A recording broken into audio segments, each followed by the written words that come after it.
वीतरागाय नमो वीतरागाय नमो अरिहंताणम नमो अरिहंताणम नमो सिद्धाणम नमो सिद्धाणम नमो आयरियाणम नमो आयरियाणम नमो वज्जायाणम नमो वज्जायाणम नमो लोये सव्व साहुणम नमो लोये सव साहुणम ऐसो पंचन मुक्कारो ऐसो पंचन मुक्कारो सौवपा वपणासणो सौवपा वप्पणासणो मंगलाणं च सव्वेसिं मंगलाणं च सव्वेसिं पद्मं हवै मंगलम् पद्मां हवै मंगलम्। ओम नमो भगवते वासुदेवाय ओम नमो भगवते वासुदेवाय।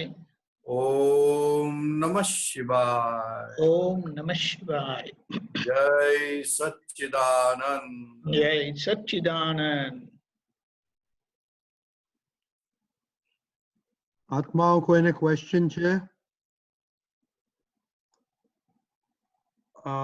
ઓકે, જ્યોતિબેન નું પછી હેમાબેન એક જ્યોતિબેન નું ગઈકાલે બાકી હતું. બોલો જ્યોતિબેન. જય સચ્ચિદાનંદ પરિથાનંદજી। સચ્ચિદાનંદ સચ્ચિદાનંદ બોલો।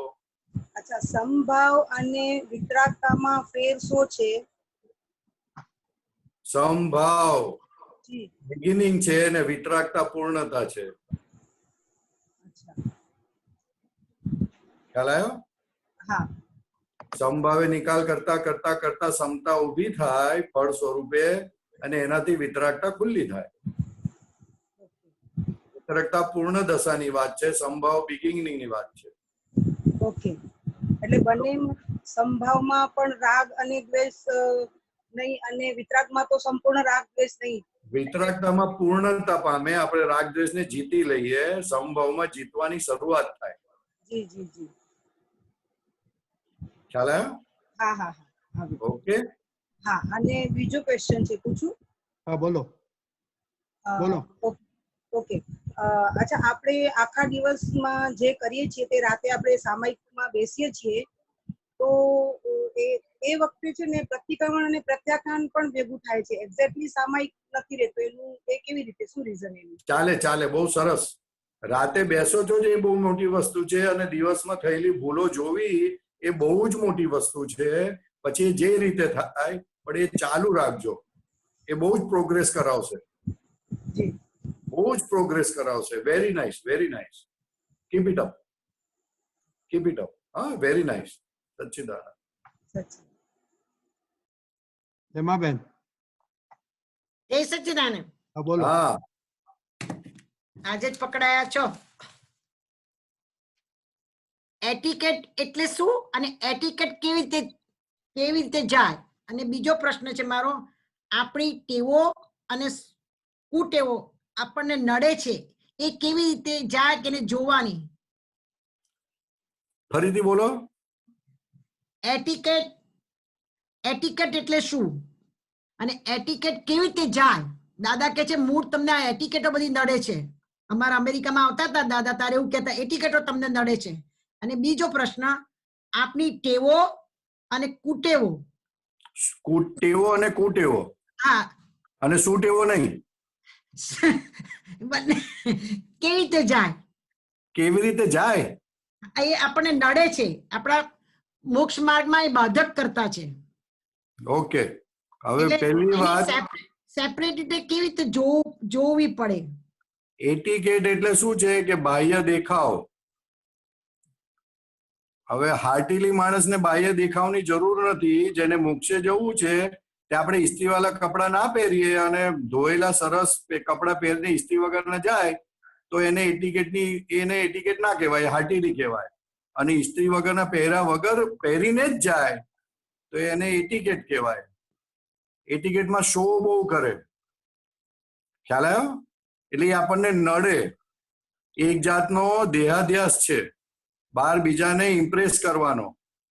એટલે ભગવાને કીધું કે એટિકેટની જરૂર નથી। આપણા મહાત્માઓને એટિકેટ નોર્મલી હોતી નથી અને કરે પણ નહીં, ખ્યાલ આવ્યો? અને બીજી વાત રહી સુટેવો કુટેવો, બધું નડતું નથી આપણને. સુટેવો કુટેવો એ ભ્રાંતિ છે, એ હેમાબેનની રહી. આપણે શુદ્ધાત્મા થયા એટલે હવે એ ભ્રાંતિમાં ગયું, એટલે એ નિકાલી બાબત છે, એનો નિકાલ કરી નાખવાનો એટલે પતી જાય. એને ટેકો નથી આપવાનો. જે કુટેવો હોય કે સુટેવો હોય, બંને ભ્રાંતિ છે, કારણ કે એ હેમાબેનની છે અને એ ચાર્જ થયેલી છે. એટલે હવે ડિસ્ચાર્જ થાય છે તો એને ટેકો ના આપો એટલે તમે છૂટા, એ છૂટી અને તમે છૂટ્યા. આ શબ્દથી બધું સમજાય છે, પણ હા. જયારે પ્રેક્ટિકલ લેવા જઈએ છે તો એકબીજા સુધારી નાખો, હજુ એમાં જ રહીએ છે. ના, એમાં સુધારવાનું નહીં. આપણે ફાઇલ નંબર 1 ને ક્યારેય સુધારવાની નથી. હવે એનો નિકાલ કરવાનો છે. નિકાલ તો ફાઇલ નંબર 1 ને સુધારવામાં પડ્યા ને તેની જ મુશ્કેલી છે. હવે માલિકી ભાવ ગયો એટલે ફાઇલ નંબર 1 ને સુધારવાની ના રહી. ખાલી કેટલો ભાગ સુધારવાનો રહ્યો તો કે જે લોકનિંદ્ય ભાગ છે, લોકનિંદ્ય ભાગ હોય એ ના પોસાય. બીજા બધાનો નિકાલ કરી નાખવાનો. લોકનિંદ્યમાં શું શું આવે? લોકનિંદ્યમાં બધું બહુ આવે. ના, મોટા ભાગે લોકનિંદ્યમાં બીજાના પૈસા પડાવી લેવા, બીજાનું ખાઈ જવું, બીજાની સ્ત્રીઓ પર નજર નાખવી, અણહકનું ભોગવી લેવું, એ બધું લોકનિંદ્યમાં જાય. લોકનિંદ્ય જે લોકો પણ એક્સેપ્ટ ના કરે. તો કે એટલો વ્યવહાર તમારો થઈ જવો જોઈએ કે જે લોકો એટલીસ્ટ એક્સેપ્ટ ન કરે એ તો નીકળી જવો જોઈએ એ ભાગ. બરાબર. જગતના લોકો જ્ઞાની, આપણા દાદાના મહાત્માની વાત નથી કરતો. જગતના લોકો જે એક્સેપ્ટ કરે એવો વ્યવહાર થઈ જવો જોઈએ આપણો તો એનાથી નીચે થઈ જાય છે કે હવે તો અમારે જ્ઞાન મળી ગયું એટલે આવું એવું ના હોય, એવું ના ચાલે. It is very dangerous. દાદા ભગવાન કે અમારું જ્ઞાન મળ્યા પછી તમે આવું કરો ને, એ બહુ ડેન્જર છે, બહુ ડેન્જર છે. એનો ભયંકર ગુનો લાગુ પડે છે. દાદા ભગવાન 86માં અમે ઇન્ડિયા આવેલા, અમારા દાદાના ઘરે મળવા ગયા બારગી દરોગામાં. મારા જેઠાણી વેઠાણી બધા હતા, મારા સાસુ બાસુ બધા લઈને ગઈ હતી દર્શન કરવા માટે. તો દાદા એ મારા જેઠાણીને કહે છે, હવે તો આ હેમાને અંદરનું રૂપ ખીલશે. હવે ત્યારે તો દાદા શું કહેવા માંગે છે કે આ અંદરનું રૂપ ખીલશે? પછી મારા જેઠાણી બોલ્યા, તો તમે કહો છો ને, હું કહું ત્યારે સાચી. બરોબર. મારા વતીનો જવાબ એમણે આપ્યો, તમે પણ કહેશો કે છે, તમે પણ કહેશો, પણ એ ખબર ના પડી કે શું કે અંદરનું રૂપ ખુલશે. અંદરનું રૂપ કેવું હોય? એ અંદરનું રૂપ જો બે હોય, એક રિલેટિવ હોય અને એક રિયલ હોય.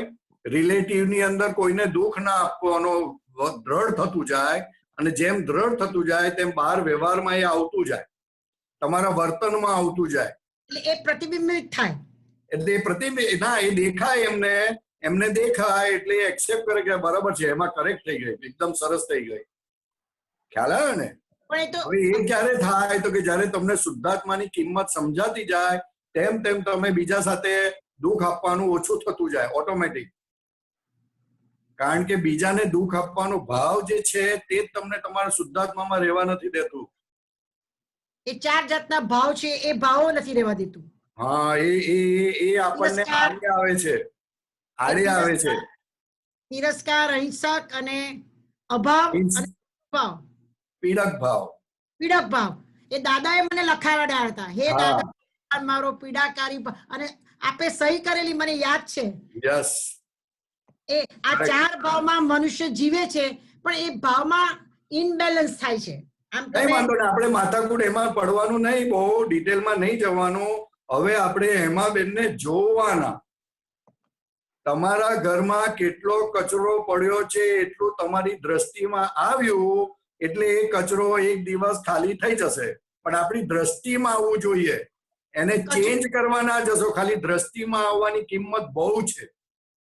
એ તો પણ એટલું બધું ઠોકી મારી ઠોકીને માલ ભર્યો છે સ્ત્રી પ્રકૃતિમાં. એ માલ નીકળવામાં ડૂચા એટલા બધા આવે છે, એ કેવી રીતે? એ માલ એની મેળે નીકળે, તમે નથી કાઢતા. એ તો ખબર છે કે એની જાતે વ્યવસ્થિત કાઢે છે. તમારે હવે ફક્ત એટલો જ પુરુષાર્થ કરવાનો કે હેમાબેનને પ્રોટેક્ટ કરવાના નહીં. બરાબર છે. હેમાબેનને પ્રોટેક્ટ નહીં કરો એટલે ઓટોમેટિક બધો માલ હળહળાટ થેલીમાંથી પડી જશે અને ખબર નહીં પડે અને હેમાબેનનું રૂપ ખીલશે. બરાબર છે. તો એટલે આટલી જ વાત રાખવાની કે હેમાબેનનો જેમ બને તેમ પક્ષ લેવો નહીં, અને લેવાઈ જાય તો પછી પ્રતિક્રમણ કરી લેવાના કે આ પક્ષ લેવાનો નથી મારે. તો પક્ષ જેટલો હેમાબેનનો પક્ષ લો એટલો શુદ્ધાત્માને બાજુ પર મૂક્યા, દાદા ભગવાનને તમે ઘરમાંથી કાઢ્યા. એ વખતે આજ્ઞાનું પ્રતિક્રમણ પહેલું ખપે કે પછી ખપે? પહેલા પક્ષ લીધો હેમાબેનનો, તે રિલેટિવ નું ખપે. પહેલા રિલેટિવ ને હેમાબેનનો પક્ષ લીધો. આ રિલેટિવ જ છે ને હેમાબેન? તમે ના, રિલેટિવ નથી. તમે શુદ્ધાત્મા છો કે હેમાબેન છો? હું શુદ્ધાત્મા છું. તો પ્રોટેક્શન કોનું કર્યું? હેમાબેન નું. તો પ્રોટેક્શન કોનું કરવાનું હતું? પોતાનું નહીં. હવે કન્ફ્યુઝ થઈ જવાય છે. ના, હું સમજણ પાડું. આપણે શુદ્ધાત્મા છે તો હવે પ્રોટેક્શન શુદ્ધાત્માનું કરવાનું. હા, આપણે પ્રતિસિદ્ધાત્માનું. આપણે ફાઇલ નંબર 1 છે હેમાબેન, ફાઇલ નંબર 1 છે. ફાઇલ છે. હા, ફાઇલ છે. ખ્યાલ આવ્યો ને? અને આપણે રહ્યા શુદ્ધાત્મા, તો શુદ્ધાત્માનું પ્રોટેક્શન કરવાનું. સંજોગોમાં થઈ જશે હેમાબેનનું પ્રોટેક્શન. બરાબર છે. તો હવે જાણવાનું કે ક્યાં ક્યાં પ્રોટેક્શન કરીએ છીએ આપણે, ક્યાં ક્યાં આપણી વાતને સાચી ઠેરવીએ છીએ. એ જે આપણે પ્રોટેક્શન ના કરીએ એ સાયન્સ પકડ્યું કહેવાય. એ પુરુષાર્થ છે, જબરજસ્ત પુરુષાર્થ છે. એ આપણો પુરુષાર્થ છે. એટલે સાયન્સ નો જે પુરુષાર્થ દાદા કે છે પુરુષાર્થ કરવાનું, પારબ છે ના, પુરુષાર્થ સ્વ પુરુષાર્થ છે. પુરુષાર્થ.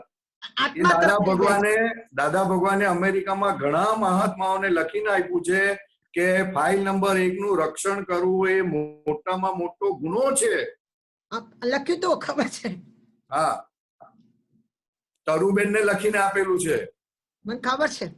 પણ હવે ખબર ના પડે ને માણસને દાદા ભગવાને લખીને આપ્યું, એ બહુ મનન કરવાની વાત છે. અને દાદા ભગવાને એવું કીધું હતું કે તરુબેન, તમે રાગમાં છો અને દેશમાં છો, નહીં તો પરમાત્મા ના થઈ જાઓ. ના, એ તો બધા હોય. એટલે આખો દિવસ રાગમાં હોય એને આપણે સમજવા માટે આ વાત બધા હોય. આપણા મહાત્મા ના હોય, કારણ કે આપણા મહાત્મા શુદ્ધાત્માની પ્રતીતિ થઈ ગઈ એટલે શુદ્ધાત્મામાં હોય. એ બરાબર છે. તો હલી જવાય છે. આ સત્સંગ શાના માટે છે? આપણી જાગૃતિ વધારવા, સત્સંગ સ્થિરતા આપવા માટે છે, સમજણ વધારવા માટે છે. હા, તો એકદમ નાની નાની સમજણ સમજી લો. નાની બહુ લાંબુ નહીં કરવાનું. બધી રીતે સમજવા નહીં જવાનું, નાનું સમજી લેવાનું. સાયન્સ તો ટૂંકું સમજાવે છે. બહુ ટૂંકું જ છે, એકદમ ટૂંકું છે, લાંબુ છે જ નહીં. જેમ સમજ પડે એમ ટૂંકું લાગે છે. દાદા ભગવાનને આજે છે ને, આજે હું સત્સંગ સાંભળતો હતો તો મુકુલ ભટ્ટ એમની બાજુમાં બેઠા હતા. હા, મને ખબર છે. અને પછી દાદા ભગવાને એક બોલ લીધો, બોલ 85 કે 86 ની વાત છે. બોલ લીધો અને દાદાએ અફાડ્યો આમ, અને પછી કે જો આ બોલ જરાક બરોબર નથી, પણ આ બોલ હવે ધીરે ધીરે સ્ટડી થઈ અને નીચે પતી જશે. તો કે જ્યાં સુધી ક્રેડિટ ડેબિટ છે ત્યાં સુધી બોલ ઉછળશે, અને ક્રેડિટ ડેબિટ પતી ગઈ એટલે બોલ શાંત થઈ જશે, એટલે મોક્ષ થઈ જશે. તો એવી રીતે તમે હેમાબેનનો પક્ષ ના લો એટલે હેમાબેન શાંત થવા માંડશે, ઉછળતા બંધ થઈ જશે, અને ઉછળતા બંધ થઈ જશે એટલે શુદ્ધાત્મા ભગવાન બહાર આવશે, દાદા ભગવાન બહાર આવશે તમારી અંદર. તો પ્રકૃતિ કરીને બહાર આવશે, પ્રકૃતિની અંદર બહાર આવશે. કન્ફ્યુઝ કર્યા મને.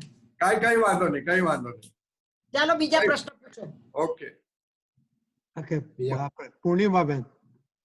હા,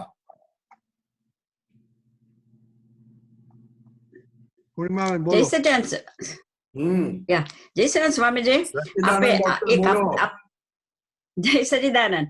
આપણો જે આપતો આપણે મોકલો, હજુ પણ સંબંધ નથી પડતી. એમ કહ્યું છે, કોઈ આપણને આપે તો ઓબ્સ્ટ્રક્ટ કરીને લેશો, અને હા. આપતી વખતે પણ આનાકાની કરીને આપશો. હા ઓબ્સ્ટ્રક્ટ નહીં કરો તો લેવાનું હશે ત્યાં ઓછું મળશે. ઓબ્સ્ટ્રક્ટ કર્યા વિના આપેલું હશે ત્યાં નહીં આપેલા બરોબર થશે. બરોબર. હજુ સમજ નથી પડતી આ. હું સમજણ પાડું એકદમ શોર્ટમાં. હા, આપો ને. તમારો દીકરો હોય અને તમારો દીકરો તમારી પાસે પૈસા માંગે તો તરત આપી નહીં દેવા. બરોબર. 2-4 વખત કહેવાનું હમણાં નથી, પછી કાલે લાવું છે, પછી આમ છે, પછી તેમ છે, મારે બેંકમાંથી કાઢવા પડશે, એમ ઓબ્સ્ટ્રક્ટ કરીને આપજો. ઓકે. ઓબ્સ્ટ્રક્ટ કરીને નહીં આપો તો એની વેલ્યુ નહીં રહે. તરત આપી દેશો તો બરોબર. he won't understand the value of the money and your value also. બરોબર. અને જ્યારે લેવાનું આવે ત્યારે તરત લેવાનું પણ નહીં, તારે આનાકાની કરવાની કે ના મારે નથી જોઈતું. ઓકે. ત્યારે પણ 2-4 વખત ના પાડવાની, છતાં બહુ ફોર્સ કરે તો લેવાનું, કે જેથી કરીને ભવિષ્યમાં તમે ફોલ્ટમાં ના આવો. મેં તો ના પાડી હતી પણ તમે જબરજસ્તી મને આપ્યું હતું. ઓકે. હા, એ બહુ આ વ્યવહાર છે, આખો જગતનો વ્યવહાર છે. એટલે આ બહુ જગતનો મોટી વ્યવહાર. વસ્તુ છે, બહુ મોટી વસ્તુ છે. આખા વ્યવહારમાં આપણા ફેમિલી સાથે, છોકરા સાથે, હસબન્ડ સાથે આ અમુક જાતનો વ્યવહાર આવી રીતે રાખવાનો હોય છે. ઓકે. આપણને લાગે કે મારો છોકરો છે તો તરત આપી દઈએ. દાદા કહે છે તરત આપી દેશો તો બગડી જશે, તમારી વેલ્યુ નહીં રહે, પૈસાની વેલ્યુ નહીં રહે અને ઉપરથી બગડશે જુદો. એટલે બરોબર. એ ન બગડે એના માટે આ બધી કાળજી લાવવાની છે. અને એટલે સમજણ દાદા પછી- ભગવાન દાખલો આપતા હતા કે હા. હીરાબા શાક લેવા જાય ને તો હીરાબા કે શું લાવું, તો કે તમને જે યોગ્ય લાગે તે. અને પછી 2-4 દિવસ ના પૂછે ને તો કે કેમ કારેલા લાવ્યા, તો કે તમે કોઈ કહેતા નથી, તો કે ના તમારે પૂછવું અને હું કહીશ કે તમે જે યોગ્ય લાગે તે. એટલે આ એક બહુ મોટો વ્યવહાર છે આખો. એકબીજાને માન રે અને પડે ના.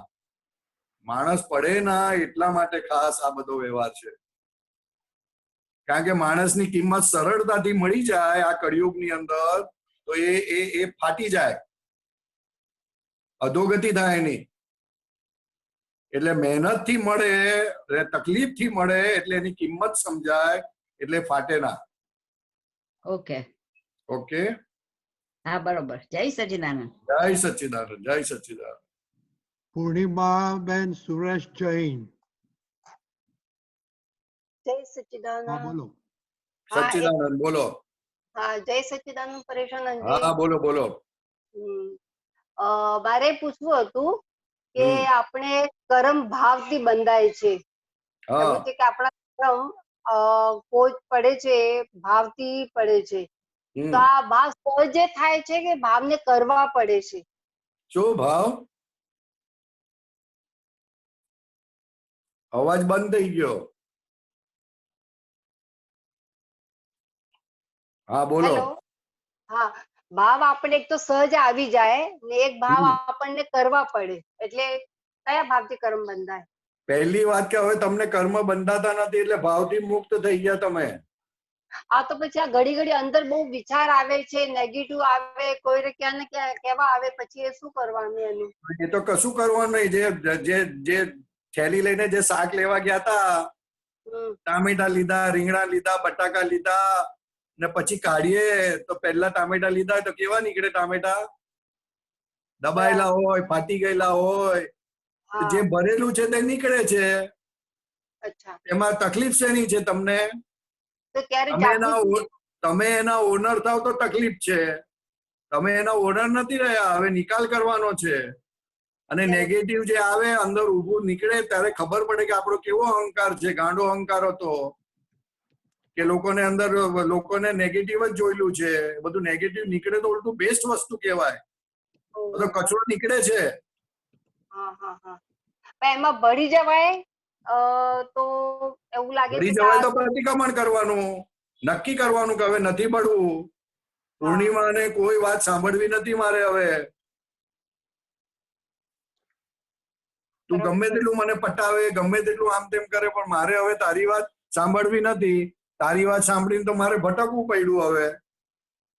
બરાબર છે. કેટલા ભાવથી ભટકું છું. રાઈટ. એટલે મારે દાદાની આજ્ઞા એ જ દાદા બોલે છે અને દાદાની વાત સાંભળવી છે. મારે બીજી કોઈ વાત સાંભળવી નથી તારી. તું તારી મેં તે ન્યાય ના કરીશ. એ બહુ પછી યાદ આવે કે આ કેટલા બધા તુફાન માંડ્યા છે અંદર, પછી યાદ કઈ આવે. નહીં. પછી આવે કે પહેલા આવે, પછી આવે પછી એ પ્રતિક્રમણ કરશો તો ટાઈમ ઓછો થઈ જશે. એમ કરતા કરતા ઓછું થશે. બરાબર. Right right. ખ્યાલ આવે ને? આટલી ખબર પડે છે એ બહુ મોટી વસ્તુ છે. હવે જેટલા નિષ્પક્ષ થશો એટલું કામ થશે. આ બધા પ્રશ્ન છે ને પૂર્ણિમાનો પક્ષ છે માટે છે. ઓ અચ્છા અચ્છા અચ્છા. હા, એનો પક્ષ છોડી દો એટલે નિષ્પક્ષ થાવ એટલે કામ થાય આપણું. આ કેવી રીતે તમે કહો છો? બરાબર છે. પક્ષ કેવી રીતે છો? આ પક્ષ શું છે? પક્ષ કેવી રીતે છોડવાનું? એટલે પકડમાં નથી આવતું જરા. એ તો જોવાનું ને પૂર્ણિમા કેટલું બોલે છે, તમે એનું કેટલું સાંભળો છો તે. ઓકે. તમારા મનની વિરુદ્ધ કરો. અચ્છા. તમારું મન કે ચોવિયાર કરવું છે તો કે ચોવિયાર આજે નથી કરવું, ચાલો. તો જો કેટલું મન બૂમો પાડશે. હા હા હા હા. પછી વહુએ કઈ શાક બનાવ્યું હોય તો તમે મન કહેશે કે આ હું હમણાં બનાવ્યું, ત્યારે જ ખાવાનું એ શાક ખાસ, અને કહેવાનું બહુ સરસ બન્યું છે. પૂર્ણિમાનું ના સાંભળ્યું થયું. તો સાંભળ કરો છો એટલે તો ચડી બેસે તમારી ઉપર. અચ્છા. ક્યારેક એવું લાગે છે કે પછી આપણે પ્રકૃતિ એને આપણને ઓલો પ્રેશર નથી કરતા, જેમ કે તપ કરતા હતા તો માર કરીને તપ કરતા હતા, તો એવી રીતે ન થાય. આ બધા પક્ષની વાત છે. આ બધું કોઈ કોઈ વખત કરો ને, કોઈ કોઈ વખત પ્રયોગ કરો, કે દરરોજ થોડી કરવાનું કહું. દિવસમાં એકાદ વખત તો થાય ને. હા. હા, આ બધા આર્ગ્યુમેન્ટ છે ને બધે પોતાની રક્ષણ કરવાની વાતો છે બધી. અચ્છા. હા, મોક્ષે જવું હોય તો ફાઇલ નંબર 1 ને છોડવી પડશે. તમને છોડાવી દીધી છે પણ હજુ તમે છોડતા નથી એને. Okay okay. અચ્છા. બા ને જય સચ્ચિદાનંદ કહેજો. ચોક્કસ ચોક્કસ. બા ને સચ્ચિદાનંદ છે, બાજુમાં જ છે. સચ્ચિદાનંદ તમને પણ. Nilufer. Am I unmuted? Okay. Yes, yes. મારે આ જે એટિકેટ નો ભાગ છે ને એ વધારે સમજવો છે, કારણ કે યુએસએ માં વર્ષોથી રહીને ઘણી વાર આઈ ફીલ કે we are just part of the system. Sorry, thank you, phone કરીને જવાનું, this that, all of that. એટલે એ બધો એટિકેટમાં એટલે એ કેવી રીતે બાધક બને છે અમને? એ બુદ્ધિનો ભાગ છે. બુદ્ધિનો ભાગ છે કે જેથી કરીને પોતાનું અપમાન ક્યાં ના થાય અને બીજાને ઇમ્પ્રેસ કરવા જાય કે જો હું કેટલું સિસ્ટમેટિક છું. સહજ રહેવાનું હોય. કોઈ શું કહેશે એનો બહુ વાંધો રાખવાનો ના હોય. આપણને કોઈ શું કહેશે એનું બહુ આમ એ માન કસાય છે એક જાતનો. તો અહીંયા અમે રહીએ છીએ તો વિકૃત ભાગ છે આ એટિકેટ. રાઈટ.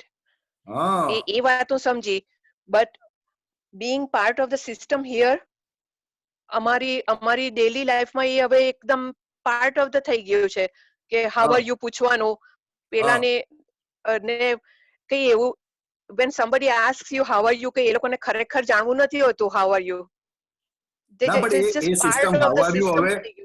હવે આપણે હાર્ટીલી પૂછવાનું. હવે આપણી અંદરની સમજ બદલી નાખવાની, એટલે એ જ વસ્તુ આપણને ઉપયોગી થઈ પડે. ઓકે, એટલે એ એટિકેટ પાર્ટ ઓફ ધ સહજ સ્વભાવ થઈ જાય. એટિકેટ આપણે પહેલા તો જાણવાની કે આપણને કેટલી નડે છે. તમે એવું બોલો નહીં ને તો તમને પોતાને અંદરથી ઉકળાટ થશે કે આવું કેમ બોલ્યા નહીં. તમારા છોકરા એવું નહીં કરે ને તો તમને ઉકળાટ થશે. એટલે એવું નડતર રૂપ ના હોવું જોઈએ. બરાબર, ખ્યાલ આવ્યો ને? અને હવે વસ્તુ કેમ કરીને આપણે હેલ્પફુલ થઈ રહીએ એવી રીતે એને કન્વર્ટ કરી નાખવાની. પહેલા બીજાને બતાવવા માટે હતી, હવે કોઈને બતાવવા માટે નહીં રાખવાનું. એ ભાગ અંદરનો નીકળી જાય એટલે એટિકેટ ખરી પડશે. પણ સામેનું માણસ એક્સપેક્ટ કરતું હોય ત્યારે તો નાટક તરીકે કરી દેવાય. કરવું હોય તો કરજો, પણ નહીં કરો તો વધારે ઇમ્પ્રેશન પડશે. કારણ કે આ એટિકેટને કારણે ઇમ્પ્રેશન જ નથી પડતી, એનું હાર્ટ ખુલતું નથી. દાદા ભગવાને આપતો પુત્રોને ગામડે ગામડે મોકલીએ અને ગામડામાં જ કે જજો, અસીમ જગ્યા 10-15 મિનિટ બોલજો અને પછી માટીમાં બેસી જજો. ધોળા કપડા પહેરીને માટીમાં બેસી જજો, એની નીચે રૂમાલ પણ નહીં મૂકતા. અને માટીમાં બેસો ને તો લોકોના અંદરના ગામડાવાળાના હાર્ટ એકદમ બદલાઈ જશે અને એકદમ અરે આવો આવો આવો મારે ઘરે આવો ઘરે આવો આવો ખુરશી લેતા આવશે, ચેતરંજી લેતા આવશે, હૃદય પરિવર્તન થઈ જશે. આ એટિકેટને કારણે તો હૃદય પરિવર્તન નથી થતું. આ બોલવું, આ ના બોલવું, આવી રીતે રહેવું, એને આધારે તો બધા ફસાયા છે. એટલે તમે નીકળો તો એના આધારે બીજાને પણ નીકળતા આવડે. You start, begin. એક જણને મોક્ષે લઈ જાઓ, એક જણને જો આમાંથી કાઢો ને, બહુ મોટું કામ થયું કહેવાય. બહુ મોટું કામ થયું કહેવાય. એ તો જગતનો સ્વભાવ જ છે આવું બધું કરવાનો. દાદા ભગવાન એલોન એલોન એક જ માણસ આવા કાળની અંદર ઉભા થયા અને જો મોક્ષનો માર્ગ ખુલ્લો કર્યો. શરૂઆતમાં તો કહેતા હતા કે અમને લોકો મારી નાખશે, ગોળી મારશે, અને જે માર્ગ ખુલ્લો કર્યો છે એલોન, એકલા હાથે, નોટ એ સિંગલ સપોર્ટ. સાધુ, સંન્યાસીઓ, ઓલા શું કહેવાય, શંકરાચાર્યો, જૈનોના આચાર્યો, આ તે કેટલું બધું સામે બધા પડેલા.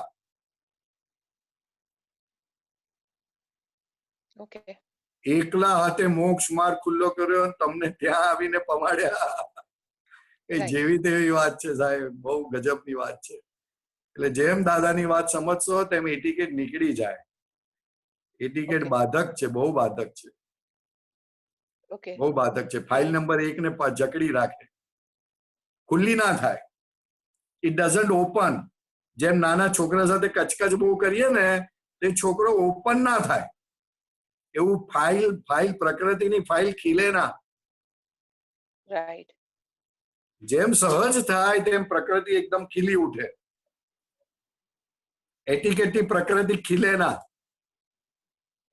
એટલે સપોઝિંગ આપણે કોઈને કામ સોંપીએ અને તારે પ્લીઝ ના, એનો વાંધો નહીં, એનો વાંધો નહીં, એ કહેવાય. એનો કઈ વાંધો. એટલે અહીંયા યુએસએ માં તો પ્લીઝ કહીને કરો તો જ આગળ વધે કઈ બી. ના, એ તો પ્લીઝ કહેવાનું ને, એ એટિકેટ નથી ગણાતી. એટિકેટમાં આપણે એને લુચ્ચાઈ આવે, એને પકડમાં આવીએ, આપણી બહુ ઇમ્પ્રેસ કરવા જઈએ, એવું બધું ના હોય એમ. Okay, alright. હા, પ્લીઝ તો કહેવું પડે ને. પ્લીઝ તો આજે હું મારા મધરને પણ કહું છું કે પ્લીઝ રોટલી બનાવો. ઓકે, પ્લીઝ તો કહેવાનું. That is a good thing, that is a good. કારણ કે પ્લીઝ, થેન્ક યુ, સોરી, આ બધા તો પાછું ઘડી નહીં કહેવાનું, બહુ ઘડી નહીં કહેવાનું. એ એબનોર્મલ વસ્તુ છે. ઓકે, ઘડી ના હોય. જે પોતાના હોય ને પ્લીઝ, થેન્ક યુ, સોરી કહેવાનું ના હોય. રાઈટ. પારકા માણસોને કહેવાનું હોય. રાઈટ. પારકા પોતાના માટે આવું બધું ના હોય. અમે તો અહીંયા છોકરાઓને બી કહીએ છીએ અમારા. હા, એ ભલે કહો, પણ ધીરે ધીરે કાઢી નાખવાનું. ઓકે, ધીરે ધીરે કાઢી નાખવાનું. હા, સચ્ચિદાનંદ, સચ્ચિદાનંદ. જય સચ્ચિદાનંદ. બીજું બધું બરાબર છે? Everything okay. Very fine, very fine. Sachchidanand. Vasantbhai ની બાજુમાં રહેતા હતા તે જ ને તમે? હા. પારસી ભાઈ હતા? હા હા, એ જ ને? હા, એ જ. Okay okay okay. જય Sachchidanand. Take care. Vinod Bansal.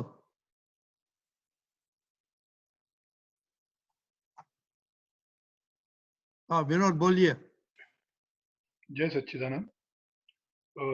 2 question है। एक तो आपने जो भी एटिक्वेट के बारे में जो बात की थी, तो आपने बताया कि जैसे इस्त्री किए हुए कपड़े पहनना वैसा कोई जरूरी नहीं होना चाहिए। तो ऐसा सुना है कि दादा भगवान जब कपड़े पहनते थे तो अच्छे से इस्त्री किए हुए कपड़े पहनते थे, सब कुछ अच्छे से करते थे, तो उसमें और एटिक्वेट में क्या फर्क है?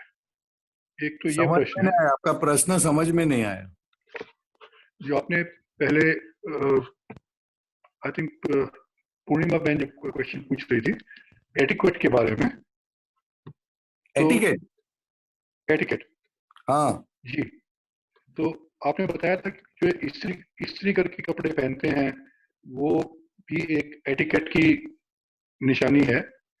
तो दादा भगवान के बारे में उसके सुना है बगैर कि वो जो उसको कपड़े चलता नहीं, पहनते थे उसके बगैर हाँ? उसको चलता नहीं है, ऐसा नहीं होना चाहिए, चलता नहीं है, ओके ऐसा नहीं होना चाहिए। ओके ठीक है। और दूसरा प्रश्न ये है कि एक कल दादा भगवान का जैसे मैसेज आते हैं तो उसमें मैसेज आया था कि जहाँ क्लेश है वहीं पर ममत्व है, तो इसका क्या मतलब है? वो ये कहना चाहते हैं कि जहां आसक्ति है, जहां तुम अटैच हो, वहां पर झगड़ा ज्यादा होता है। जहां अटैचमेंट ज्यादा है वहां कचकच ज्यादा होती है। पड़ोसी के साथ अपनी कचकच ज्यादा नहीं होती है। जिसको अपना माना है, जिसके साथ आसक्ति है, जिसके साथ आपको लगाव बहुत है, वहां आप टॉलरेट नहीं कर सकोगे, इसलिए झगड़ा होगा ज्यादा। जितना लगाव ज्यादा उतना झगड़ा ज्यादा। ये दादा भगवान का थर्मोमीटर है, तो ये थर्मोमीटर साथ में रखने का, रखोगे?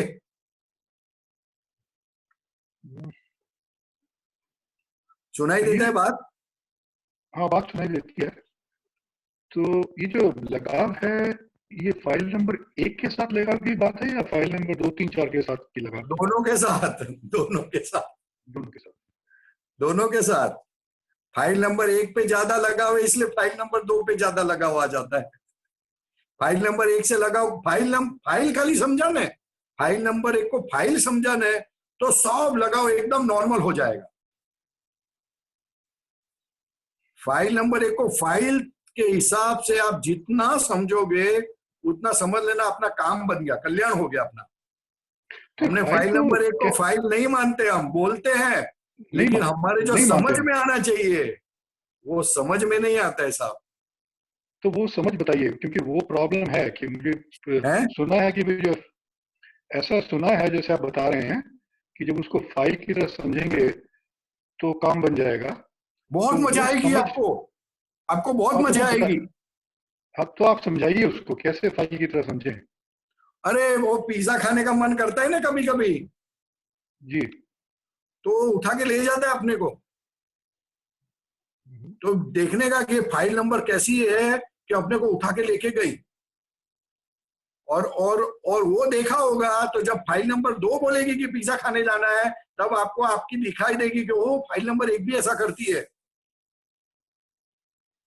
तो आपको दिखेगा कि फाइल नंबर 2 का कोई प्रॉब्लम नहीं है, तो आप चुपचाप जाओगे, मैं मूड नहीं है, ये नहीं है, वो नहीं करोगे।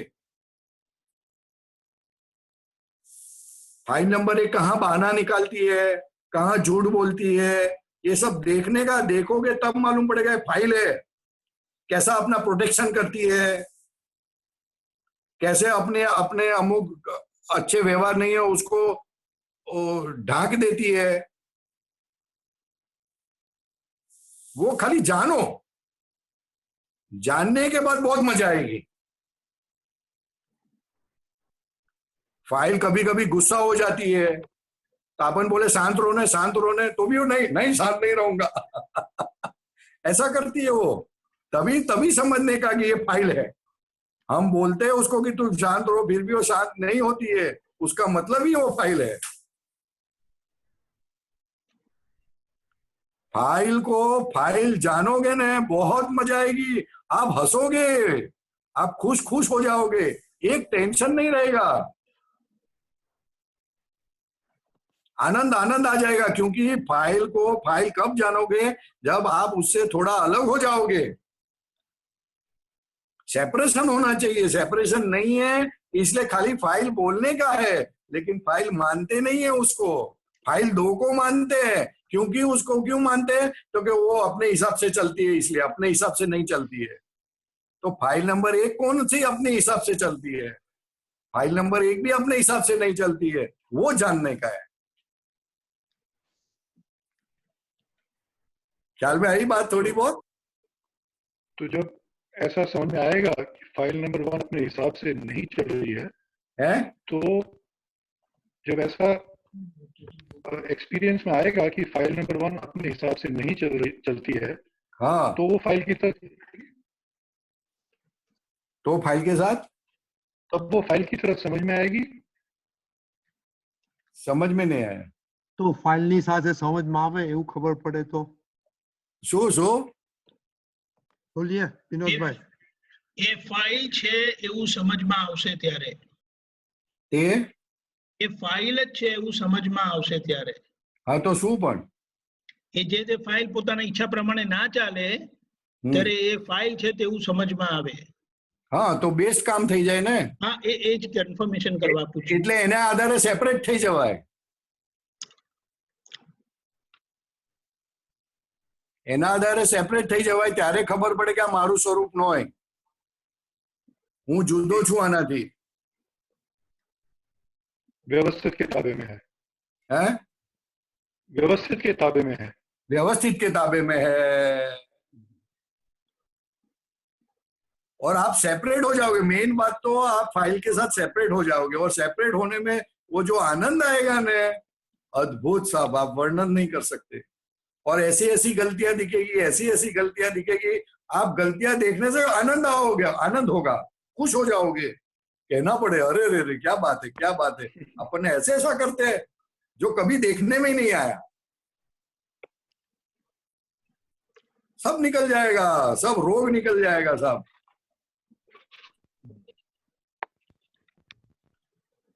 दर्शन करने लायक आदमी हो जाता है जब उसको फाइल समझ में आता है तो। Okay Vinod, you okay? जय सच्चिदानंद। હા, પ્રિયાબેન સુરત.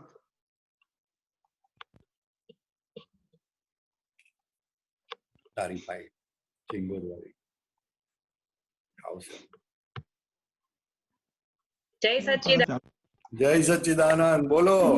હવે તમે જેમ કીધું ને પૂર્ણિમા બેન જોડે વાત થઈ કે આપણે પૈસામાં કે ગમે આનાકાની કરવી તેથી ડિવેલ્યુએશન ન થાય, તો ઘણીવાર એવા વ્યવહારથી રાગદ્વેષ ઉત્પન્ન થાય છે. ના, એ સમજીને કરો તો રાગદ્વેષ ના થાય. આપણો એમાં સ્વાર્થ હોય ને તો રાગદ્વેષ વધારે થાય. સ્વાર્થ ના હોય, સ્વાર્થ હોય તો મુશ્કેલી પડે. હા, પણ તો સામેવાળાને એવું થાય ને, લોકો પેમેન્ટ લેવા આવે ને તો ઓલો આપવા ના હોય એટલે કે 2-4 ધક્કા ખવડાવે, તો એ સ્વાર્થ કહેવાય. એમાં પેમેન્ટમાં તો તરત આપી દેવાનું હોય, એમાં આનાકાની કરવાની ના હોય. ખ્યાલ આવ્યો? હા, વાત સમજણ પડી? હા સમજો, પણ સામેવાળાને એમ હોય કે આની પાસે છે છતાં પણ આપણને ના પાડે છે, તો એના લીધે રાગ દ્વેષ થાય ને. ના થાય. આપણે ડ્રામેટિક રાખીએ ને, ડ્રામેટિક રાખીએ એટલે એને સમજણ પડે, એને ખ્યાલ આવે. હાર્ટ છે ને, હાર્ટીલી વાત છે, પણ સામેવાળા એટલે કોણ? આપણી નજદીકના કે દૂરના? આમાં છે ને વિવેક રાખવાનો છે કે કોની સાથે આનાકાની કરવી ને કોની સાથે વેલ્યુએશન કરવી. જેમ નજદીકના સંબંધો હોય તેની સાથે આ બધાનો વ્યવહાર છે. દાદાએ એસ્પેશિયલી આ છોકરાઓ માટે, બધા ઘરના વ્યવહારો માટે આવું બધું કીધેલું છે કે જે બગડી ના જાય એટલા માટે. આને એકાંતિક નથી લેવા. આ છે ને અમુક સ્પેશિયલી અમુક મા બાપના છોકરાઓના પ્રોબ્લેમને કારણે આ બધી વાતો કરેલી છે. એ કઈ બધામાં લાગુ પડે કે ન પણ પડે, એટલે વિવેક રાખવાનો હોય. એ સૂત્ર નથી, વ્યવહારની વાત છે. એટલે એમાં આપણે વિવેક રાખીને પછી કામ કરવાનું. ખ્યાલ આવે ને? શાકભાજી લેવા જઈએ ત્યાં આના ના કરાય. હા ભાઈ આટલો આપી દે, ચાલે. ખ્યાલ આવે ને? હા, એવી રીતે વિવેક રાખવાની છે વાત. બરોબર? ઓકે. મુકેશભાઈ, નીતાબેન. હાજી, આ એટિકેટ ની જે વાત છે એનાથી કોઈ વાર આપણે અહીંયા તો 40 વર્ષ ઓલમોસ્ટ થવા આયા અમેરિકામાં રહેવાના, હા પણ હજી કોઈની અહીંયા છે ને પર્સનલ સ્પેસ નું બહુ હોય હા કે આટલી સ્પેસ હોય ને, નહીં તો થોડુંક નજીક જાઓ તો એક્સક્યુઝ મી ને એવું બધું કરવું પડે. એટલે ફાઇલ 1 છે ને હજી સુધી શીખી નથી કે હજી સુધી ઇન્ડિયામાં જેમ તમે કોઈ બેઠું હોય ને એની બાજુમાં કશું પોસ્ટ-ઇટ કે કશું હોય ને તમારે જોઈતું હોય તો ફાઇલ 1 સીધું આમ લઈને જ લઈ લે, પછી ખ્યાલ આવે કે અલે આવું ના કરાય એમ કરીને. પણ કેટલી વાર એવું થાય છે કે લોકોને એકનોલેજ નથી કરતો કે જે કામ હોય ને એ જ એના પર જ હાઈપર ફોકસ્ડ હોય, અને જેની સાથે પ્રશ્ન પૂછવાનો હોય 5-6 જણ બેઠા હોય તે એક જ જણને આમ સીધો ફોકસ થઈને ક્વેશ્ચન પૂછે કે પેશન્ટ નું કશું કામ હોય તે, અને પછી પતી જાય. પછી ખ્યાલ આવે કે અલે બીજા લોકોને તો એકનોલેજ ના કરે, એટલે પછી પાછો જઈને એ લોકોને કે સોરી એમ કે તમને લોકોને આમ કર્યું ના. એટલે બંને રીતે થાય છે. પણ પેલું જે અહીંયાનો જે પ્રોસિજર છે એ પ્રમાણે નથી ફોલો થતું હજી સુધી, તો એક પાછું એના પર ટ્રેનિંગ આપવી પડે ફાઇલોને કે આવું કરો. કશું ટ્રેનિંગ બેનિંગ નહીં આપવાની, આપણે તો હવે સંભાવે નિકાલ કરવાના, જે સંજોગ આવે એનો નિકાલ કરતા આવડી જશે ને એટલે બધું આવડી જશે. અચ્છા, આ સંજોગનો મારે સંભાવે નિકાલ કરવો છે એવું બોલશો એટલે અંદર એની મેળે સૂઝ પડશે શું કરવાનું તે. આજે તમે દાખલો આપ્યો કે મેં એકને જ રેકોગ્નાઇઝ કર્યા અને બીજાને રેકોગ્નાઇઝ ના કર્યા, એનો મતલબ તમે તમારી અંદર ડૂબી ગયા હતા. હા, એવું તો બહુ થાય છે. હા, ડૂબી ગયા એટલે જાગ્રત ના કહેવાય. હા, તમે મીટિંગમાં જતા પહેલા જ બોલો કે મારે દાદા સંભાવિત ફાઇલોનો નિકાલ કરવો છે, એટલે બધાની સામે જોશો, શુદ્ધાત્મા જોશો અને શાંતિથી બેસશો અને ધીરે એને વાત કરશો. હા, હું તમારી સામે બેઠો છું, પહેલા બેસતા પહેલા દાદાના સર્વે મહાત્માના શુદ્ધાત્માને નમસ્કાર કર્યા, હે દાદા ભગવાન શક્તિ આપજો અને એમને વાતની કન્વિન્સ થાય એવું હોજો, મારું આમાં કશું છે ને એવું બધું ગોઠવવું પડે. સિસ્ટમ ગોઠવવી પડે, કારણ કે આપણે હવે છૂટવું છે. જેમ બિઝનેસ કરવા માટે સિસ્ટમ ગોઠવે છે લોકો, તો આ છૂટવા માટે પણ મોક્ષની સિસ્ટમ છે એ દાદાએ ગોઠવી આપી છે. આટલી સરસ 5 આજ્ઞા જ આપી છે, બીજું કઈ છે નહીં. અને બહુ ફાઇન એકદમ, કશું ગોઠવે ને તોય કોઈને ખબર પડે એવી નથી. ઇવન ફાઇલ નંબર 2 ને ના ખબર પડે કે આપણે શું ગોઠવણી ચાલે છે, એટલી સરસ તો ગોઠવણી છે. એટલે ગોઠવણી કરો જેમ બને તેમ વધારે. હાજી, ફાઇલ નંબર 2 સાથે વાત કરો ને, તો 2 સાથે વાત કરતા પહેલા આ ફાઇલ છે દાદા, મને સંભાળ નિકાલ કરવાની શક્તિ આપો, પણ બહાર નહીં બોલવાનું ફાઇલ છે. હા, બહાર તો કહેવાનું કે તારા વગર મને ગમતું નથી. ખ્યાલ આવ્યો? અંદર ફાઇલ દેખાશે ને તો મોહ ઓછો થશે. ફાઇલ નથી, વાઈટ દેખાય ને એટલે જબરજસ્ત મોહ કામ કરે, એટલે તમને બેભાન થઈ જાવ તમે. અને ફાઇલ બોલવાથી ને ફાઇલ જોવાથી ને ફાઇલ સમજવાથી જબરજસ્ત જાગૃતિ આવે. એટલી બધી જાગૃતિ આવે, તમારા એટલા બધા રિવોલ્યુશન વધી જાય કે વાત નહીં કરવાની. જબરજસ્ત રિવોલ્યુશન વધી જાય, એક સાથે 100-200 વસ્તુ દેખાતી થઈ જાય અને તમે એને પહોંચી વળો, કારણ કે આત્મામાં અનંત શક્તિ છે, અનંત દર્શન છે. વાત ખ્યાલ આવ્યો? હાજી, જય સચ્ચિદાનંદ, સચ્ચિદાનંદ, સચ્ચિદાનંદ. પૂર્ણિમાબેન, પૂર્ણિમાબેન, જય સચ્ચિદાનંદ સ્વામીજી. જય સચ્ચિદાનંદ. આપણું બીજું એક સૂત્ર કે અવસ્થા માત્ર વિશેષણ વાળી હોય, તત્વ હંમેશા નિર્વિશેષ હોય. એનું જરા ડિટેલમાં સમજો. આ તમને ડોક્ટર શું કામ કહે છે? તમને ડોક્ટર કહે છે ને? હા, તો પૂર્ણિમા બેન અવસ્થા છે અને ડોક્ટર નું વિશેષણ લાગ્યું. ઓકે, એડજેક્ટિવ લાગ્યું, બરોબર. હા, પછી આ આપતો પુત્ર, અમે આપતો પુત્ર છે ને, હું પરેશ, પણ નામ લગાડ્યું કે આપતો પુત્ર, વિશેષણ લગાડ્યું, વિશેષણ લગાડ્યું. અવસ્થા એટલે અવસ્થા વાળું થઈ ગયું. ના, વિશેષણ જ હોય, અવસ્થા ને વિશેષણ જ હોય. આ અમીર છે, આ ગરીબ છે, આનું નાનું ઘર છે, આનું મોટું ઘર છે, આ રૂપાળો છે, આ કાળિયો છે, આ ધોળિયો છે, બધા વિશેષણ. સફેદ વાળ છે, કાળા વાળ છે. ઓકે, એટલે એ વિશેષણ બધી અવસ્થા વિશેષણ વાળી હોય. અવસ્થાને ઓળખે કેવી રીતે? વિશેષણ આપવું પડે. આ બ્રાહ્મણ છે, આ વૈષ્ણવ છે, આ પટેલ છે, આ વિશેષણો છે બધા. ઓકે. અને આત્મા નિર્વિશેષ છે, એને કોઈ વિશેષણ થી એને મપાય એવો નથી. ઓકે. એટલે આત્મા નિર્વિશેષ છે, એટલે સામાન્ય ભાવે રહેવાનું. જેમ જેમ સામાન્ય થતા જાઓ તેમ તેમ અવસ્થા સમજાતી જાય, અને અવસ્થા સમજાય એટલે અવસ્થાથી મુક્ત થાવ.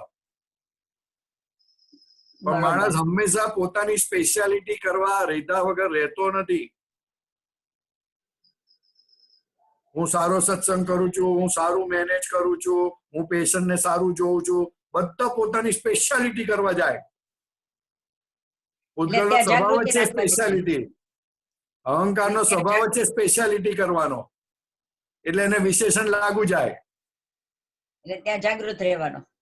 ત્યાં બહુ જાગૃત રહેવાનું. વિશેષણ લાગ્યું એટલે બેભાનપણું કહેવાય. બેભાનપણું. એટલે વિશેષણમાં ચોંટે ના તો બહુ છે, વાંધો નહીં. બરોબર. વિશેષણ લાગે પણ ચોંટવાનું નહીં. તમને કોઈ ડોક્ટર ના કહે ને તમે કે જાવ ને મનતા ઓળખતો નથી, મારે નથી કરવું એનું કામ. અચ્છા, બરોબર. હા. અચ્છા, એટલે બધી અવસ્થાને વિશેષણ વાળી હોય છે. વિશેષણ વાળું હોય ને તત્વ નિર્વિશેષ હોય. તત્વને વિશેષણ ના હોય. વિશેષણથી તત્વ ઓળખી જ ના શકાય. બરોબર. અને તત્વ નિર્વિશેષ છે કોના સંબંધી? તો કે રિલેટિવ ના સંબંધી.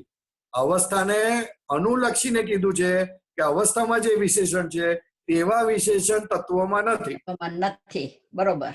એમ. બરોબર. જય સચ્ચિદાનંદ. સચ્ચિદાનંદ. ખ્યાલ આવ્યો? વિશેષણ ખ્યાલ આવ્યો? હું દિલીપભાઈ ની બહેન છું એ વિશેષણ થયું. બરોબર. અને શુદ્ધાત્મા કોઈના બહેને ના હોય ને વાઈફે ના હોય. બરોબર. એટલે દાદાએ આપણને આ બધામાંથી મુક્ત કર્યા. જી. અદ્ભુત છે દાદા ભગવાન, અદ્ભુત છે. બરોબર. બરોબર. એટલે પૂર્ણિમાબેન વિશેષણ વાળા અને શુદ્ધાત્મા નિર્વિશેષ. બરોબર. ખબર પડી કે પ્રોપર હવે. રાઈટ. પહેલી બે આજ્ઞા. પરફેક્ટ. રાઈટ. સચ્ચિદાનંદ. જય સચ્ચિદાનંદ. સચ્ચિદાનંદ. સચ્ચિદાનંદ. ઓકે, મહાત્માઓ હજી બે ક્વેશ્ચન છે, પણ ટાઈમ હશે તો લઈશું, ને તો કાલે લઈશું, કારણ કે સ્પેશિયલ હવે એક્સપિરિયન્સ ઇન્ટ્રોડ્યુસ કરવાનો છે. આપણે દીપક આનંદજી. જય સચ્ચિદાનંદ.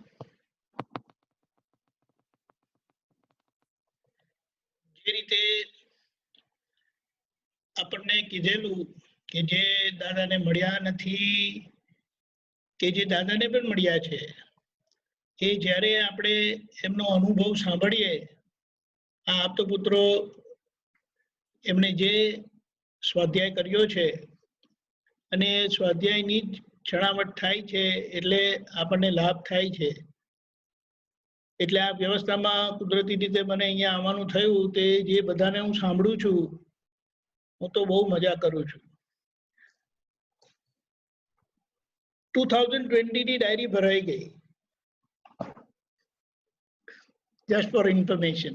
એટલે આજે આપણે મનુભાઈ ભાવસાર સાહેબને સાંભળવાના છે. એક વખત દાદાને પૂછેલું કે દાદા, તમારી પાસે જે 25 વર્ષ પહેલા જ્ઞાન લઈ ગયેલું અને હમણાં જેમણે જ્ઞાન લીધેલું હોય તો એમાં તો ફેર હોય ને?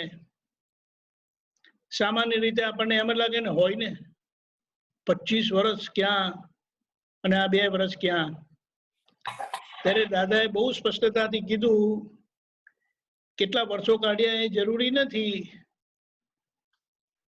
એ સમજ્યો ને અને સમજાઈ ગયું તો કહે કે એમાં ફેર નથી. એટલે એમ કે 25 વર્ષ પહેલા જ્ઞાન લીધેલા જ્ઞાની અને હમણાં જ્ઞાન લીધેલા જ્ઞાની હોય તો એમ કે એમાં કોઈ ફેર નથી. એટલે આપણે એવું કંઈ ઓછું લગાડવાની જરૂરત નથી કે મને તો હજી આટલા જ વર્ષ થયા કે આટલા જ વર્ષ થયા. એ વર્ષોની ગણતરી કરવાની નથી.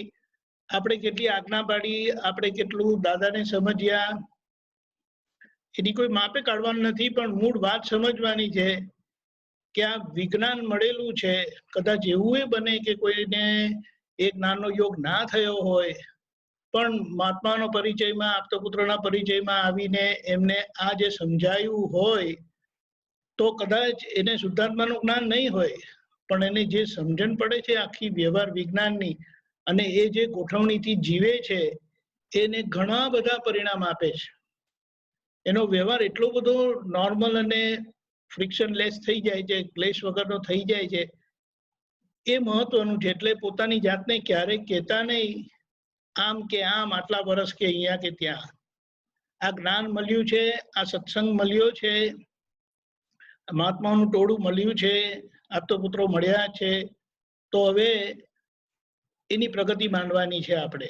એટલે બહુ મુક્તતાથી તમારો અનુભવ કહેજો. તમે કહેવાના નથી, કોઈ કહી શકે નહીં. આપણે જાણીએ છીએ કે વાણી પર છે ને પરાધીન છે, એ કુદરતી રીતે નીકળશે, એને નીકળવા દેજો. અને આપણે એ અનુભવને માણીશું જરૂરથી. મનુભાઈ સાહેબ. જય સચ્ચિદાનંદ. બધા ભાગ્યશાળી મહાત્માને મારા જય સચ્ચિદાનંદ. જય સચ્ચિદાનંદ. દાદા ભગવાન મળ્યા નથી એવું હમણાં દીપકભાઈએ કહ્યું, પણ મને આનો સહેજે અફસોસ થયો નથી, કારણ કે દાદાના જે આપતા પુત્રો છે એ અમારા માટે તો દાદા જ છે, અને એમનું જે કરુણા અમને પ્રાપ્ત થયેલી છે, એમનું જે સાનિધ્ય પ્રાપ્ત થયેલું છે, એ પર્ટિક્યુલરલી અમારા પરિવાર માટે તો બહુ જ ઉપકારી છે. અમારા સર્વિસેસ જયમેથાનંદજી, કે જેનો શરૂઆતથી જ્યારથી 2000ની સાલથી અહીંયા આવ્યો છું અમદાવાદમાં, ત્યારથી એમના સાનિધ્યમાં રહેલો છું. સતત એમની જોડે જોડે ફરવાનું થાય છે. જ્યાં જાય, બહારગામ જાય, સત્સંગ કરવા જાય, બધે જ એમની સાથે ફરવાનું થતું હોય છે. એટલે એમનો બહુ સવિશેષ લાભ મળેલો છે અને મળતો રહે છે.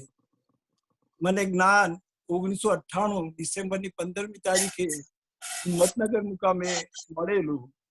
એ પછી 2 વર્ષ પછી રિટાયર્ડ થઈ હું અહીંયા અમદાવાદ સ્થાયી થયો. એ પછી સતત સંઘ સાથે જ પ્રવૃત્ત રહેલો. એમાં ખાસ કરીને જમેશભાઈ સાથે મને બહુ જ લાભ મળેલો છે. આપણે આરતીમાં દાદા ભગવાનની આરતી પછી ગાઈએ છીએ, સર્વદેવ લોકનો રાજીપો જ્ઞાની પર, તેથી જ મહાત્માઓ ફરી શકે નીડર. કોઈ પણ મહાત્માને ઉપસર્ગ આવે ત્યારે, કોઈ પણ મહાત્માને પરિસર આવે ત્યારે દાદાજી ધરે છે બેઉ હાથું, મોકલે છે લશ્કર આખું. આ લશ્કર કેવી રીતે દાદા મોકલે છે અને કેવો એનો લાભ થાય છે એનો એક અનુભવ હું કહીશ. આપતા પુત્રો તો લશ્કર છે જ અમારી સાથે, એ દાદા જ છે અમારા માટે તો. પણ દાદા ભગવાનની કેવી કૃપા થાય છે, અમુક એવો એક અનુભવ થયેલો છે. 2003ની વાત છે. અમારા અમદાવાદના મહાત્મા છે શંકરભાઈ, એ એમનું ગામ છે મહેસાણા પાસે, ગામનું નામ તો ખબર નથી, પણ એમની પાસે ગામ છે, ત્યાં જવાનું થયેલું પ્રસંગે, ધાર્મિક પ્રસંગ રાખેલો. મારી સાથે જયમેશભાઈ, મહેન્દ્રભાઈ આપતા પુત્ર અને બીજા 2 મહાત્માઓ હતા, મૃદુલાબેન સાતા અને અંબાલાલભાઈ કરીને. અને 5 જણા મેં ત્યાં ગયેલા. ત્યાં પ્રસંગ પતાવી સાંજે અમે પાછા ફરતા હતા. એ વખતે મારી પાસે ફ્રન્ટી હતી અને હું પોતે જ ડ્રાઈવ કરતો હતો. બાજુમાં જયમેશભાઈ બેઠેલા, પાછળ મહેન્દ્રભાઈ, અને લગભગ અમદાવાદ પહોંચવા આવેલા. અડાલજ મંદિર છે, ત્યાં ટોલ છે. એ ટોલ પાસે રાતનો ટાઈમ થઈ ગયેલો, લગભગ 60-70ની સ્પીડ હશે, વધારે નહોતી. પણ ત્યાં અમને એક્સિડન્ટ થયો. એક્સિડન્ટમાં શું થયું એ મને ખબર નથી, પણ જે ડિવાઈડર હતું એ ડિવાઈડર કૂદીને ભેંસ આવીને સીધી ફ્રન્ટી ઉપર પડી આગળ. તો બોનેટ અને ગ્લાસ ને બધું તૂટી ગયું અને ગાડી બંધ થઈને ત્યાં ઊભી રહી. એ વખતે કોઈને કઈ જ વાગેલું નહીં, મને ફક્ત કપાળમાં ગ્લાસ વાગેલો અને થોડીક વારમાં તો આખો ફુવારો છૂટ્યો હોય બ્લડનો એવી રીતે છૂટવા માંડ્યો ને આખો જબ્બો લેગો બધો જુઓ તો વ્હાઈટ રહેલો જ નહીં, બધો લાલ લાલ ચોર થઈ ગયેલો. તો એવી કન્ડિશનમાં સહેજ બી સ્થિરતા ગુમાવી નહોતી. જેવો એક્સિડન્ટ થયો ને એવા પાછળ મહાત્મા બેઠેલા રુદ્રાબેન તરત જ ત્રિમંત્ર શરૂ કરી દીધો બોલવાનો. મેં છે તો ગાડી એવી કન્ડિશનમાં ચાલુ કરીને પાછી રોડની સાઈડે લઈ ગયો. એટલામાં તરત જ એ કૃપા થઈ ગઈ કે 2 ગાડી એક સાથે ખાલી આવી અને ઊભી રાખી. અમને શું થયું પછી બધું જોયું અમને કન્ડિશન. તરત જ લઈ ગયા ટોલ પાસે જે ઓફિસ હતી ત્યાં બધું ફર્સ્ટ એડ અને એમ્બ્યુલન્સ ને બધું રાખતા હોય છે. એટલે ત્યાં ગયા, ફર્સ્ટ એડ ટ્રીટમેન્ટ આપી, પણ બ્લીડિંગ બંધ થયું નહીં બિલકુલ. બધાના રૂમાલ લોહીવાળા થઈ ગયેલા છતાં કંઈક ફેર થયો નહીં. પછી તરત જ એમ્બ્યુલન્સ ત્યાંની બોલાવી ટોલની જ, અને ત્યાંથી પછી સોલા સિવિલ નજીક પડે એટલે ત્યાં લઈ ગયા. બની એવું આ એક એક્સિડન્ટ તો થયો, પણ પછી સોલા સિવિલ આગળ ગયા તો ત્યાં ડ્રાઈવરે જોયેલું કે મારી કન્ડિશન બહુ ખરાબ હતી, હું તો સ્ટ્રેચરમાં હતો, પણ બાકી બધા મહાત્માઓને આપતો પૂતો બેઠેલા હતા. પછી એનો પહોંચ્યા પછી એનો જે દરવાજો હતો સિવિલ હોસ્પિટલનો અને એનો જે પહોંચ હતો તે એની હાઈટ નીચી હતી અને એમ્બ્યુલન્સની હાઈટ ઊંચી હતી. એટલે ફરીથી ધડાકા ભેર એમ્બ્યુલન્સ અથડાઈ. એમાં મેં તો સ્ટ્રેચરમાં સૂતેલો હતો ને વાગેલું એટલે પકડીને સૂઈ ગયેલો, પણ મહેન્દ્રભાઈ અને જયમેશભાઈ એ 2 પડ્યા ત્યાં ફરીથી. તો એમને મહેન્દ્રભાઈના આંખ ઉપર સખત વાગ્યું, સહેજમાં આંખ રહી ગઈ, એમને ખાસા ટાંકા આવેલા આંખના ઉપર. અને જયમેશભાઈને થાપા ઉપર એમને વાગ્યું, કોઈ કોર્નર વાગી ગઈ હશે પેટી કે લોખંડની કેવી કે, તેનાથી એમને ફ્રેક્ચર થયેલું. હવે સિવિલમાં તો ફેસિલિટી કેવી હોય, તાત્કાલિક ફર્સ્ટ એડ જેવી ટ્રીટમેન્ટ આપી, ટાંકા લીધા, બ્લીડિંગ બંધ કરવા માટે પાટાપિંડી કરી. પણ ત્યાં જોવાનું એ છે, દાદા મોકલે છે લશ્કર, આખું કેવું આમ થાય છે અનુભવ એ તમને કહું કે 5 જ મિનિટમાં 40 થી 50 મહાત્માઓ એકદમ ત્યાં હાજર થઈ ગયા હોસ્પિટલમાં. ઉત્તમભાઈ છે, યોગેશ શુક્લ છે, દિગંતભાઈ ઉપાધ્યાય, બીજા બધા મહાત્માઓ એક સાથે 5 જ મિનિટમાં ત્યાં આવી ગયા અને ફટાફટ જે કંઈ કરાવવાનું તે કરી અને ત્યાંથી અમને શિફ્ટ કરી અને શામવેદ હોસ્પિટલમાં લઈ ગયા. ત્યાં અમને પ્રોપર ટ્રીટમેન્ટ આપી, એમઆરઆઈ કરાયું, સ્કેનિંગ કરાયું, બધું ફ્રેક્ચર છે કે બધું જોયું.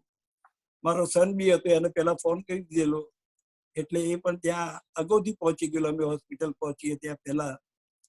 અને એવી કૃપા થઈ, અમે તો કોઈ સ્થિરતા ગુમાવેલી જ નહીં. અમે એકબીજાને ખબર પૂછીએ અને પછી ત્યાં એટલું ફાસ્ટ ટ્રીટમેન્ટ આપી અને બધાને સારી રીતે તૈયાર થઈ ગયા. મને તો બીજા દિવસ સવારે જ ત્યાંથી રિલીવ કરી દીધો, પણ જયમેશભાઈનું ઓપરેશન કરવાનું હતું, ફ્રેક્ચર હતું એટલે અમને ત્યાં રોકાવું પડ્યું. મહેન્દ્રભાઈને પણ બીજા દિવસે છૂટ આપી દીધી. કહેવાનો મતલબ એ કે દાદાની કૃપા કેટલી કામ કરે છે.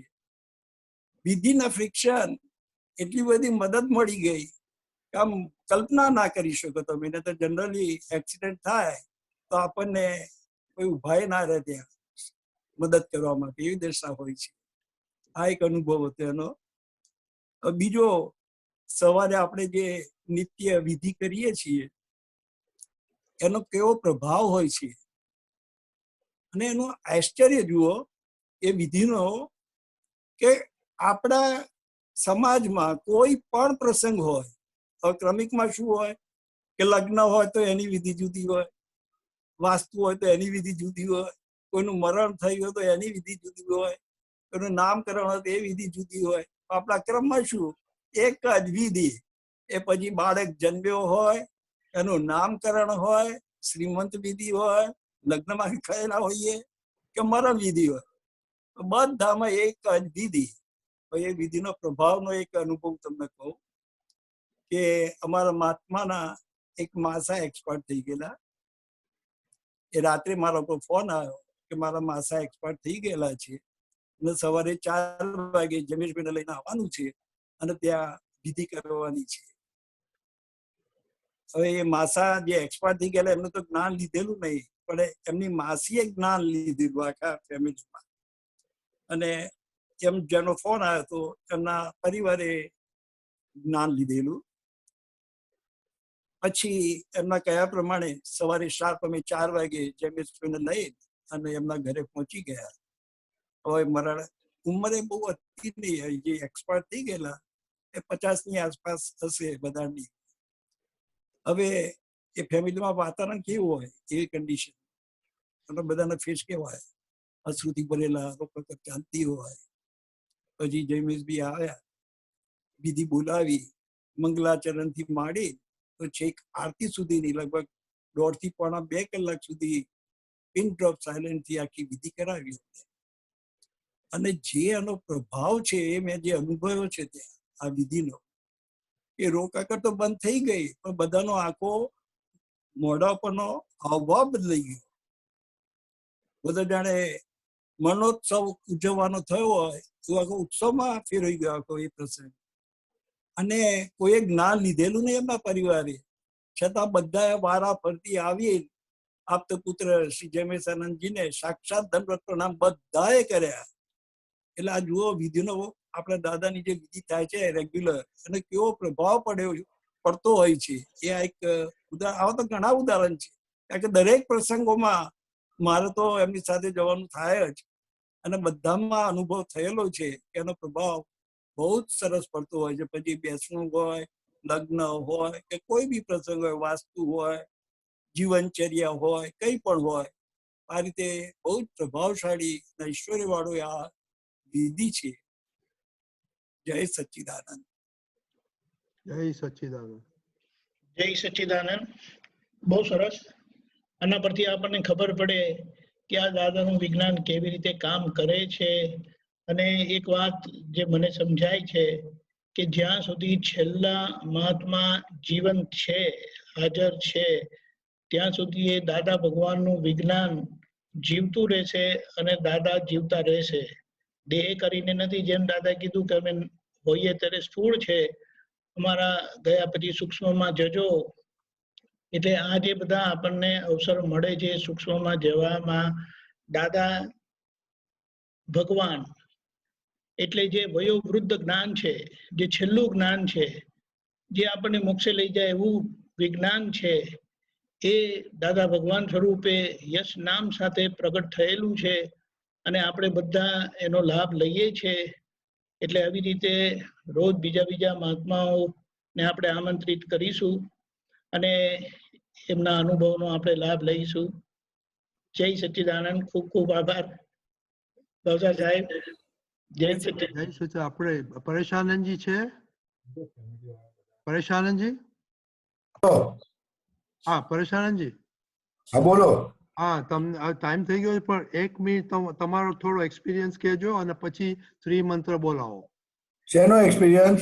આ તમારા દાદાનો અને તમારો જ્ઞાનનો. અરે સાહેબ, એ વર્ણન થાય એવું નથી. 1 જ મિનિટ, નો મોર.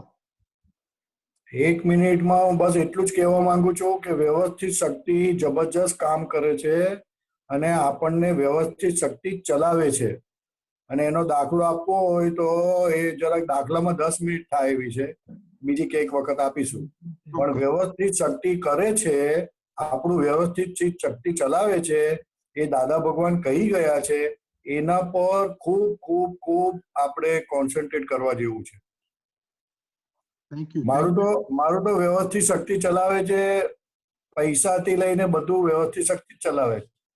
હેલ્થ થી લઈને પૈસાથી લઈને બધું વ્યવસ્થિત શક્તિ જ ચલાવે. Thank you Pareshanji. હવે 3 મંત્ર બોલાવો. હાજી. નમો વિતરાગાય. નમો વિતરાગાય. નમો અરિયંતાણમ. નમો અરિહંતાણમ. નમો સિદ્ધાણમ. નમો સિદ્ધાણમ. નમો આયરિયાણમ. નમો આયરિયાણમ. નમો વજ્જાયાણમ. નમો વજ્જાયાણમ. નમો લોય સવ સાહુણમ. નમો લોય સવ સાહુણમ. એસો પંચન મુક્કારો. એસો પંચન મુક્કારો. સૌ પાવપણાસણો. સૌ પાવપણાસણો.